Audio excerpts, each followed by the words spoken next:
Em nome do Senhor Jesus. Amém? Pai do Senhor, para o povo de Deus que está aqui hoje. Amém? Glória a Jesus. Pai do Senhor, para o povo de Deus que já estiver online, acompanhando essa transmissão aqui pela fanpage Templo do Corpo de Cristo. Né? Gente que na última transmissão tivemos 668 impressões, 662 pessoas alcançadas, 153 engajamentos, né? E 208 visualizações de 3 segundos, 17 visualizações de 1 minuto. E, glória a Deus, um número abençoado assim, de pessoas sendo alcançadas, né?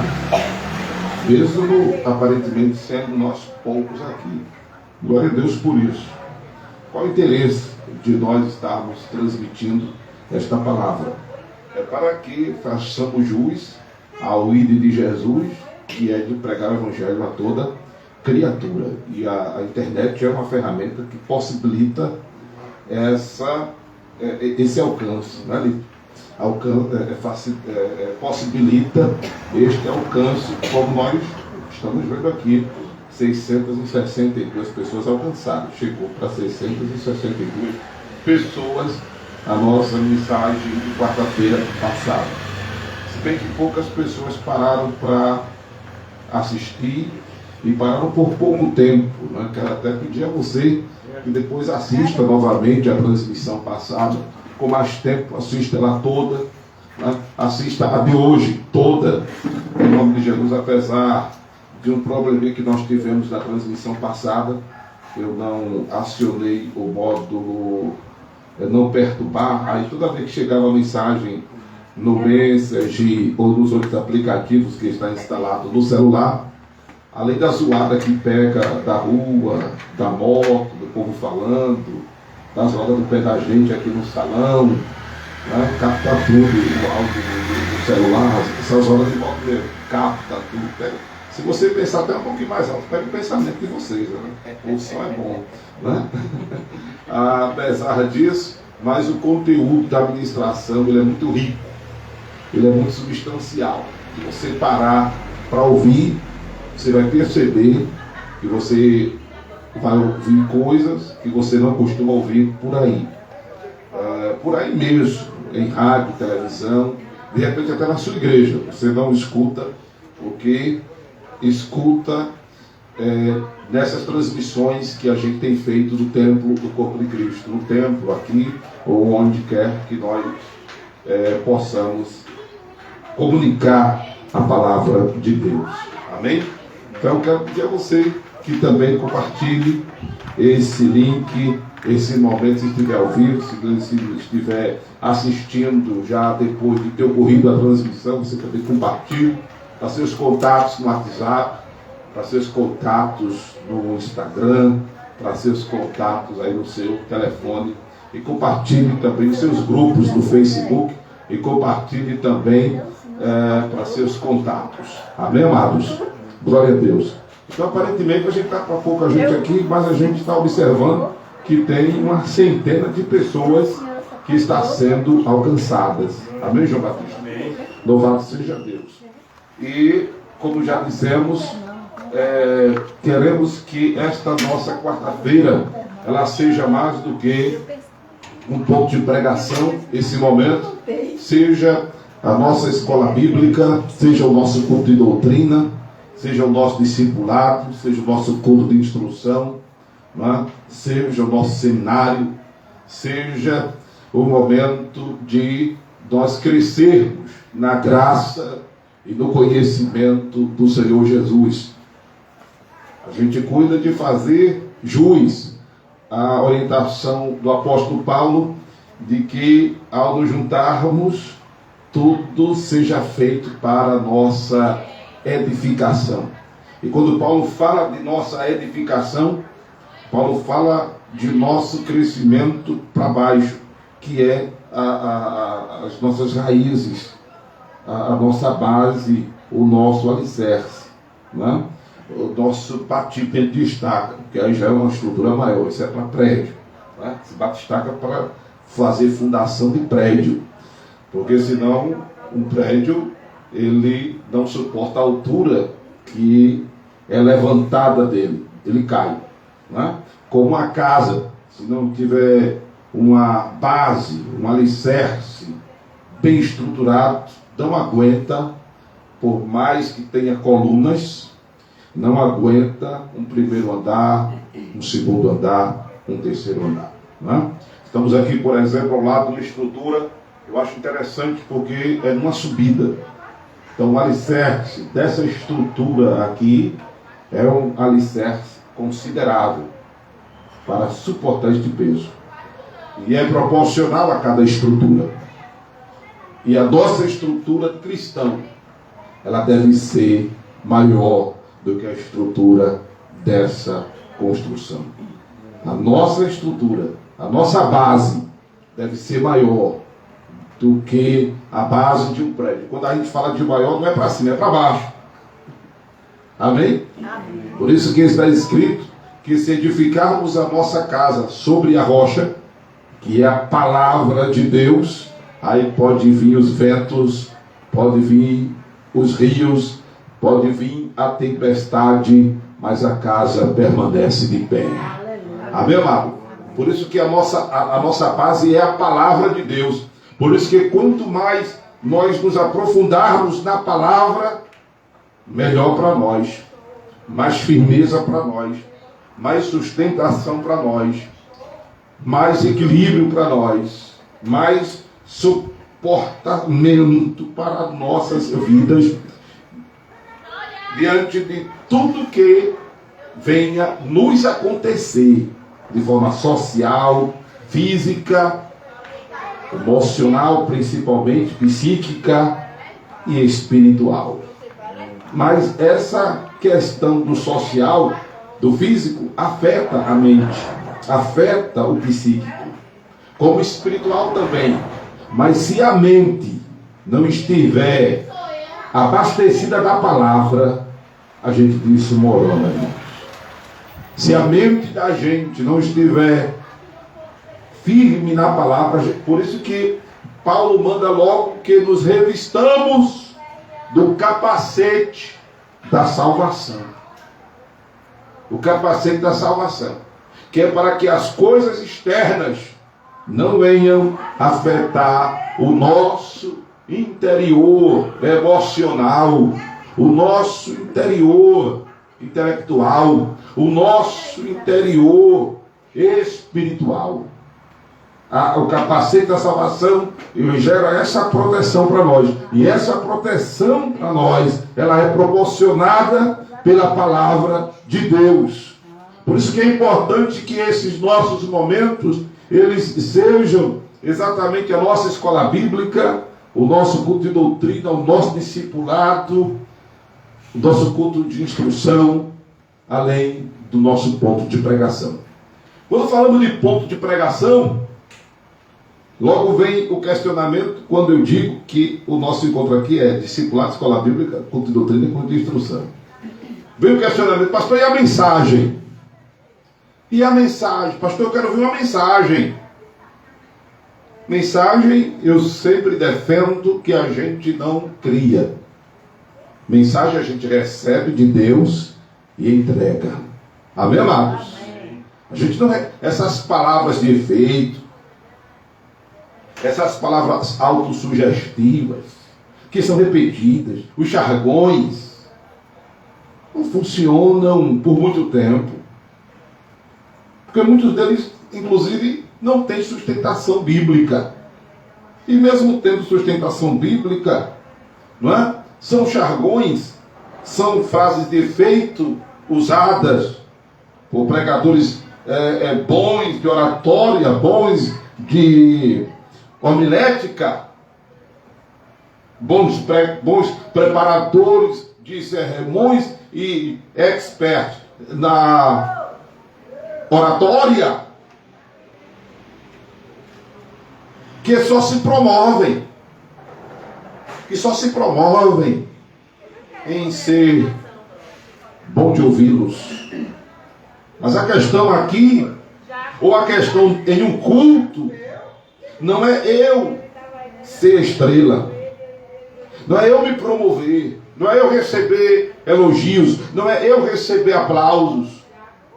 A missão, inclusive, do pregador no culto é ser dispenseiro dos mistérios de Deus, é ser instrutor da verdade, é ser um aio, é ser um guia, um condutor para os irmãos, é ser alguém que cuida de que quem me escuta, ou quem nos escuta, uma vez que você se dispõe a ser um pregador, não seja como uma folha seca, levada por todo o vento de doutrina, nem seja como um menino inconstante, que se deixa ser levado pela influência da fala dos que usam de fraudulência. Louvado seja Deus. Então, mensagem a gente não fabrica, a gente recebe e entrega. E tem mensagem de Deus na instrução, tem mensagem de Deus no ensinamento. Louvado seja o nome do Senhor. Porque quando a gente se preocupa em defender e pregar princípios, que é para que você viva, que é para que você norteie sua vida, aí está a mensagem que o seu próprio espírito elabora pelo contato do Espírito de Deus com você, para a situação que é peculiar sua. Porque aqui, por exemplo, hoje somos 5, mas só Deus sabe o que é que eu estou passando, o que é que Felipe está passando, o que é que Zefim está passando, o que é que Nininha está passando, o que é que João Batista está passando. Eu não sei exatamente agora quantas pessoas estão me assistindo em tempo real, mas só Deus sabe o que é que você que está me assistindo agora está passando. E é Deus quem falará ao seu coração mediante aquilo que nós trouxermos hoje da palavra. Louvado seja o nome do Senhor Jesus. É onde está o contato do seu espírito, que deve ser de adorador, com o Espírito de Deus que está recebendo a tua adoração. Aleluia. Aleluia. E aí vem a palavra. Porque, amados, eu não sei se já aconteceu com vocês, mas comigo muitas vezes. Deus está no culto e o pregador está dizendo lá de cima. Deus está mandando dizer a você que hoje tem vitória para a sua vida. E aí você chega em casa, ou no outro dia no trabalho, ou vai ver aquela questão judicial, ou vai ver a sua conta no banco, ou vai consultar o seu exame, ou vai ver o seu HGT, ou a sua pressão arterial, ou seus batimentos cardíacos, ou seu exame de fezes, de urina, de sangue, porque essa é a expectativa de todos nós para o dia seguinte. Essa é a expectativa de todos nós para o depois deste momento. E aí quando você vai ver a sua situação, aí você diz: oxente, não foi dito que hoje Deus estava me dando vitória? Entende agora? E aí o seu HGT continua alto, sua pressão está na mesma, alta ou baixa, seu batimento, você pega o exame, que situação, tô doente, né? Aí você, mas o problema é financeiro, aí você fala, aleluia, foi dito que hoje eu vou ter vitória. Aí você ainda espera virar o dia para ver o saldo da sua conta no banco. Ixi, continuou negativo. Hã? E aí você vai acompanhar o processo da justiça da internet, porque pela internet hoje se acompanha tudo, está aberto para quem quiser fuçar. Aí você vai ver, meu Deus, não foi dito que eu ia ter vitória hoje e a causa ainda está me dando derrota, o processo nem andou. Porque as mensagens são essas. Hoje Deus está tirando de baixo e botando em cima. Hoje Deus está entrando com salvação na tua casa. Você diz: opa, glória a Jesus, fulano vai se converter. Aí quando você chega em casa, tá fulano virado no modo de coentro, Satanás no couro e o negócio reinando o mal. Esses jargões que estão aí, não é? Então, é disso que o povo infelizmente está atrás.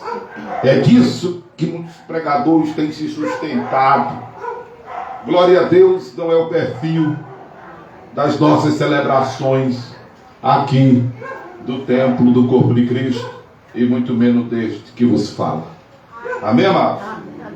Sentir de Deus em meu espírito e dar continuidade nessa noite ao assunto que a gente tratou quarta-feira passada, sobre, até botei um tema no YouTube, tá, com o tema ser igreja e ser cristão, não é? Eu quero continuar com esta fala, louvado seja Deus, porque o Espírito de Deus me incomodou em compartilhar com os irmãos primeiro aspecto dessa continuidade, quando dissemos quarta-feira passada que a igreja é um organismo vivo, que a igreja é o corpo de Cristo, que a igreja não são as paredes, que a igreja não é placa denominacional. Tem que orar para esses cachorros parar de latir quando a gente começa a pregar, que louvado seja Deus. Eles só começam a latir quando a gente começa a pregar, aleluia. Mas vamos lá. 1 Coríntios capítulo 12. Louvado seja o nome do Senhor Jesus. Aí você que está me ouvindo e assistindo esse culto, diz: pastor, esse latido são os cachorros da rua, né? Que a gente está no culto, foi pregação na frente da casa onde a irmã Zefinha mora. É praticamente um culto ao ar livre. E não se espante não se aparecer mais, se você ouvir mais o lado, depois dos cachorros, um bocado de criança gritando, um bocado de gente falando alto, e até coisas que a gente não gostaria de ouvir na hora do culto, né? Porque, como eu disse, o microfone do celular, vocês vão pensar que mais alto um pouquinho ele capta. O microfone do bicho é bom, né? Louvado seja Deus. 1 Coríntios capítulo 12. Porque assim como o corpo é um e tem muitos membros, e todos os membros, sendo muitos, são um só corpo, assim é Cristo também. Amém, amados? Versículo 14. Porque também o corpo não é um só membro, mas muitos. Louvado seja Deus. Versículo de número 15. Se o pé disser, não sou mão, não sou do corpo, não será por isso do corpo? Se a orelha disser, não sou olho, não sou do corpo, não será por isso do corpo? Se todo o corpo fosse olho, onde estaria o ouvido? Se todos fossem ouvido, onde estaria o olfato? Mas agora Deus colocou os membros do corpo, cada um deles como quis. E se todos fossem um só membro, onde estaria o corpo? Agora, pois, há muitos membros em um só corpo. Amém, igreja? Amém. Louvado seja Deus. Vou parar até aqui. A ideia da leitura desse texto foi para exatamente mostrar aos irmãos que a igreja é um organismo vivo, voltando a dizer, a igreja não são as paredes.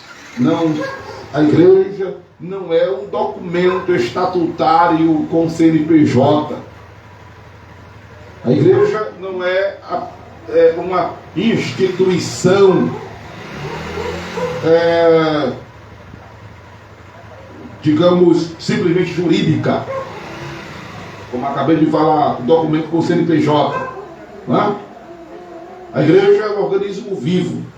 Eu disse para os irmãos, baseado em Mateus capítulo 16, quando Jesus disse para Pedro, tu és igreja, que a igreja era Jesus apontando, composta por pessoas semelhantes a Pedro, gente, ser humano, de carne e osso. com virtudes e defeitos. Não é? A igreja, disse Jesus, é assim, composta de gente.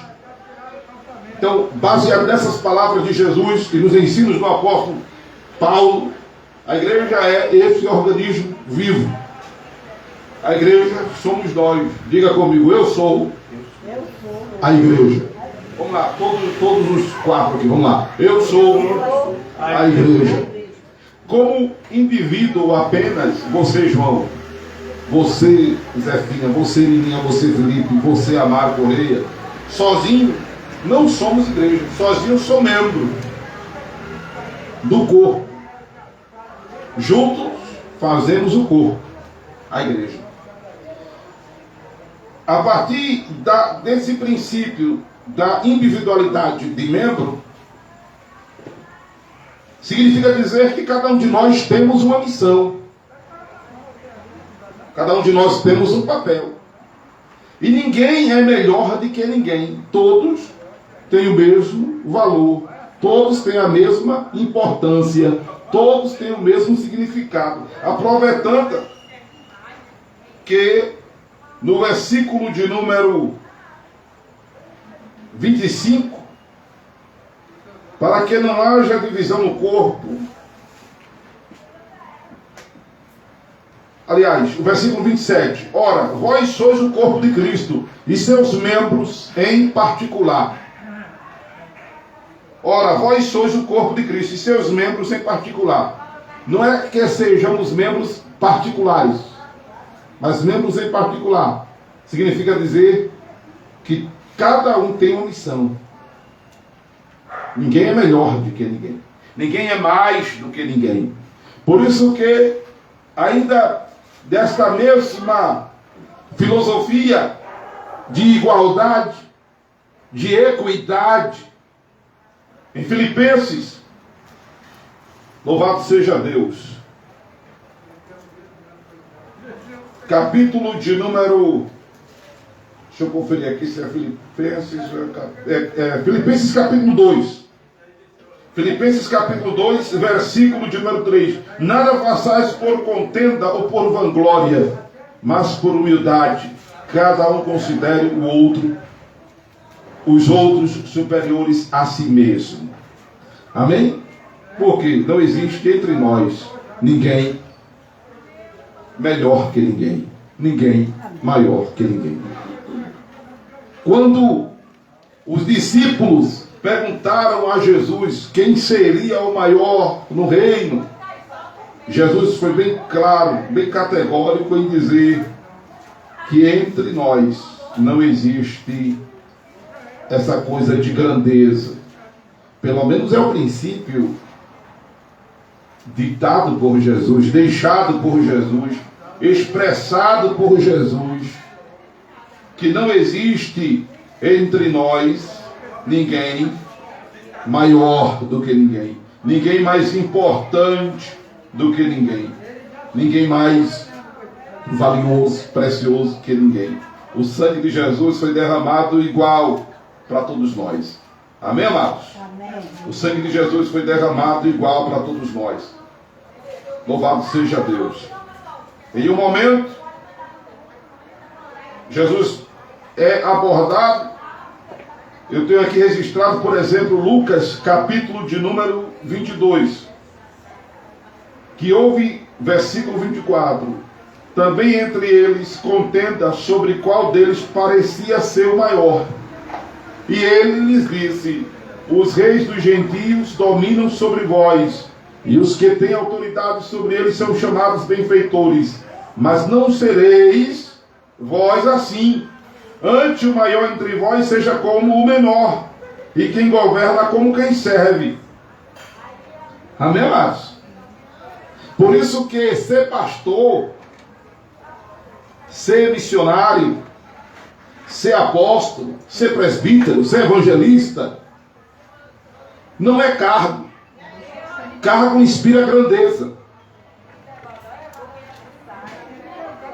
Apóstolo, pastor, presbítero, missionário, são funções. Efésios capítulo 4, versículo 11.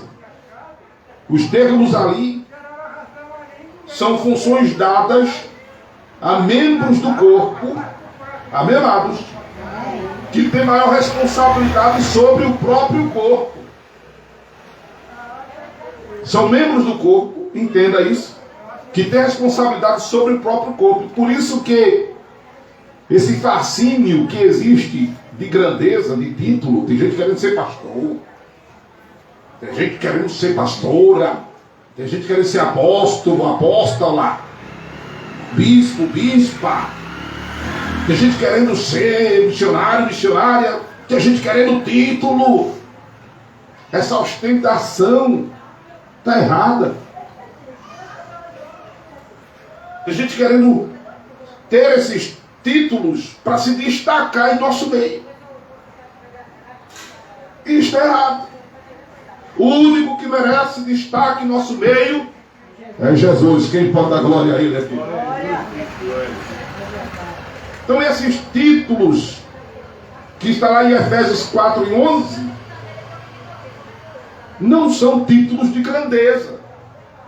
São atribuições a membros do corpo que devem ter maior responsabilidade sobre o próprio corpo de Cristo, que é a igreja. Pode até haver alguém mais alto do que outro, mas todos nós somos iguais diante de Deus. Ninguém é maior do que ninguém. Ninguém é melhor do que ninguém. Amém, amados? Então você percebe que a igreja é um lugar de equidade. É um lugar onde a justiça deve imperar. A irmã Zefinha, lembra para mim a referência do que a senhora leu aí, por favor, rapidinho? Lembra aí a referência do que a senhora leu? O livro, o capítulo e o versículo? Que ela falou aqui hoje sobre o jovem rico. Marcos. Ela leu em Marcos, 17. Capítulo de número 17 do jovem rico. 17 não, porque Marcos só tem até...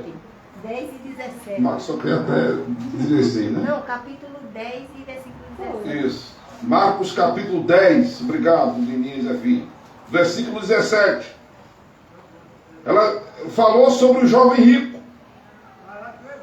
Que Jesus mandou que ele se desfizesse de tudo quanto tinha para dar aos pobres e segui-lo para ter uma vida eterna, ou para ter a vida eterna. E foi um momento de quebrantamento, a presença de Deus muito forte aqui. Quando a irmã Zefinha estava falando, eu mesmo senti muito a presença de Deus. Quando ela falou da sublimidade da vida eterna. Aleluia. Louvado seja o nome de Jesus. Aí talvez você diga, pastor, por que você não transmitiu a irmã Zefinha? Porque ela fica nervosa. E se eu disser que estou transmitindo, pode ter infarto. Tem um troço nela aqui, né? Ela não gosta, né? Eles não gostam.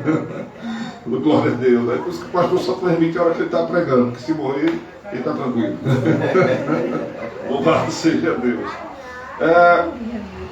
Jesus, ele fala isso para o jovem rico, né?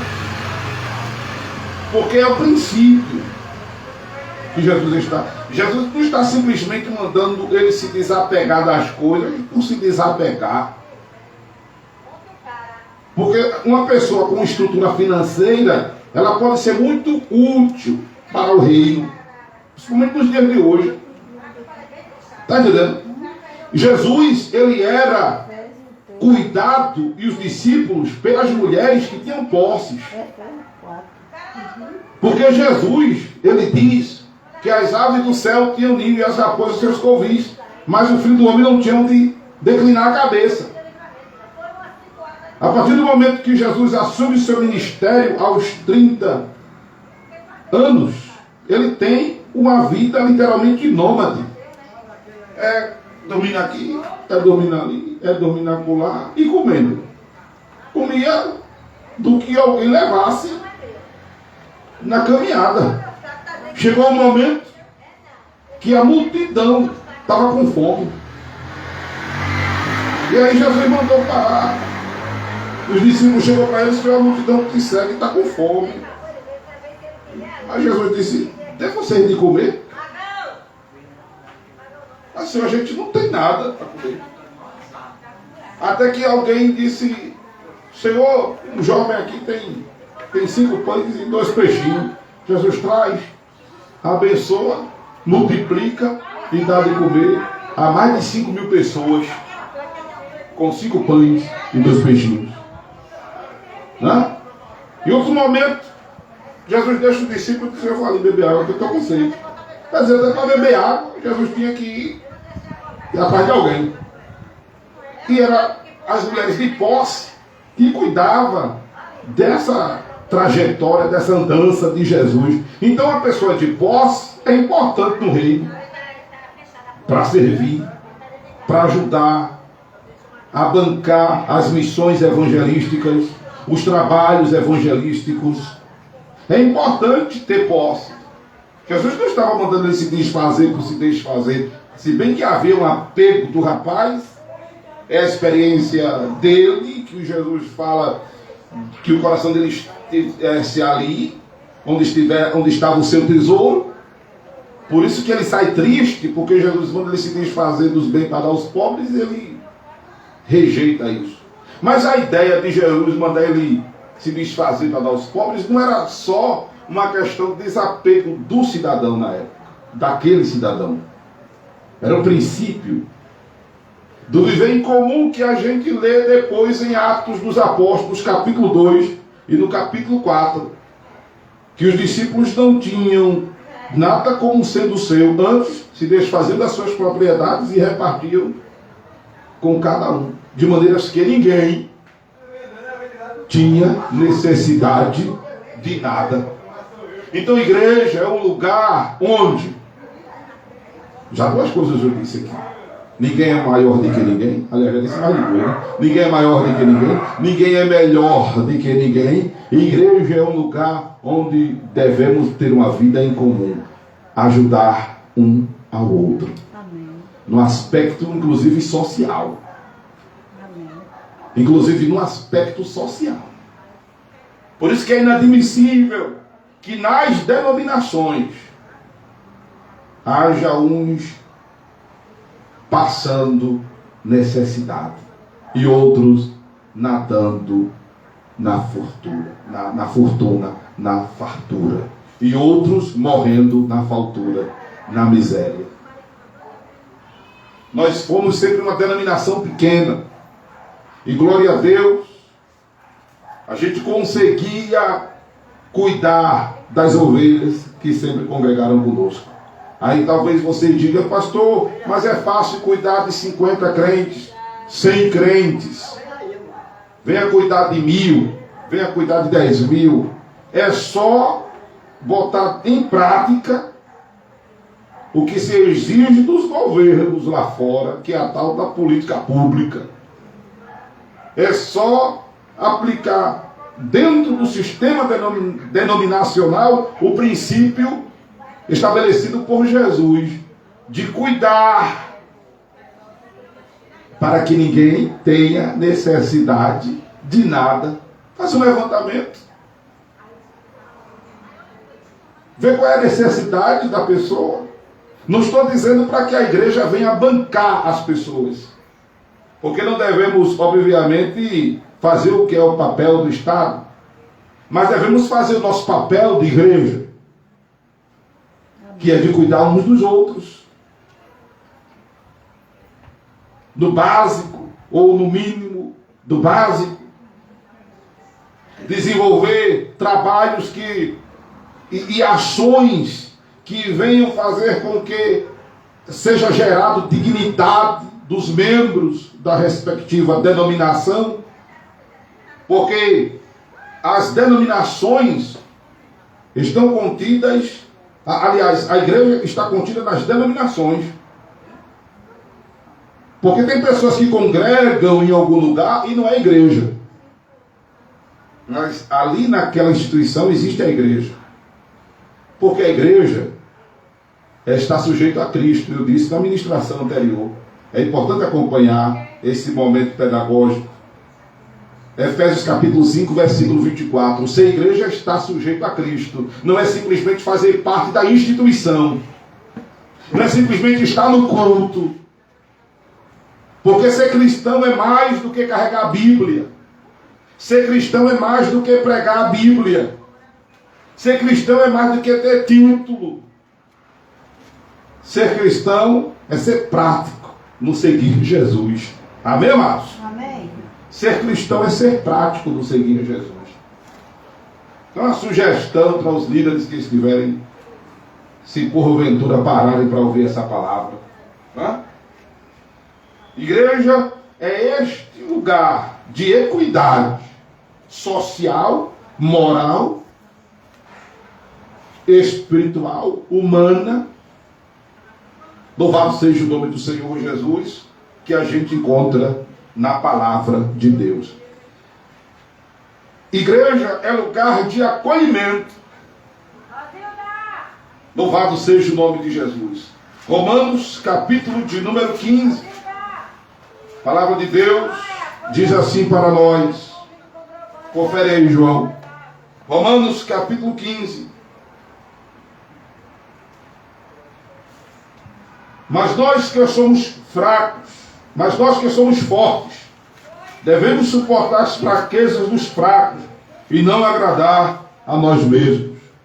Amém? Amém. Mas nós que somos fortes, devemos suportar as fraquezas dos fracos e não agradar a nós mesmos. Ora, e existe alguém aqui entre nós fortes? Romanos 15, verso 1. Então, esse princípio aqui é o princípio exatamente da aceitação. Porque a gente às vezes quer se achar melhor do que o outro. Mas a gente não é melhor do que o outro. É o mais forte, mas não é o forte. Né? Por isso que Jesus lá em Lucas 17, versículo 3, ele diz: olhai por vós. Ou seja, como é que você gostaria de ser cuidado? Como é que você gostaria de ser visto? Como é que você gostaria de ser tratado? Trate também. Ainda em Romanos, capítulo de número 14, versículo 1, está escrito: ora, quanto ao que está enfermo na fé, recebei-o, não em contendas sobre dúvidas. Esse enfermo na fé é a pessoa que é cheia de questionamentos, cheia de perguntas, cheia de incertezas, cheia de dúvidas. A palavra manda que eu receba, a palavra manda que eu oriente, que eu instrua, que eu lhe explique. Porque a igreja é lugar de acolhimento. Gálatas, capítulo de número 6. Gálatas, capítulo de número 6. Irmãos, se algum homem chegar a ser repreendido em alguma ofensa, vós que sois espirituais, encaminhai o tal com espírito de mansidão, olhando por ti mesmo, para que não sejais também tentado. Olha aí, irmãos. Porque a igreja é lugar de acolhimento, de misericórdia, de piedade. Igreja não é tribunal para a gente estar julgando, punindo, condenando. Igreja é lugar de amor, aleluia, de tolerância, que significa misericórdia. Benignidade, misericórdia significa tolerância. Por isso que em Lamentações está escrito que é pelas misericórdias do Senhor que nós não somos consumidos. Porque é Deus sendo tolerante para conosco. Isto é que significa ser igreja. Se não há equidade social, se não há equidade moral, se não há misericórdia, se não há cuidado um com o outro, está muito longe de ser igreja de Jesus. está muito longe de se identificar com Cristo. E quando a gente procura viver isso, e acabamos de aprender mais uma vez na palavra de Deus, Jesus reina, irmão, em nossos corações. Jesus reina, irmão, em nossas vidas, porque Ele vela sobre a sua palavra para cumprir. Se você quer Jesus reinando na sua vida, se você quer Jesus reinando na sua casa, procure viver esses princípios e Deus te abençoa em o nome de Jesus, porque tu estás vivendo a palavra. Isso é viver a palavra, isso é ser igreja, isso é ser cristão. Amém, amado? Deus, portanto, nos abençoe em nome de Jesus, em nome de Jesus. Oh, aleluia. Deus te abençoe. Pode encerrar, Felipe, em nome de Jesus. Aleluia. Louvado seja Deus, louvado seja Deus. Amém? Aleluia. Glória a Deus.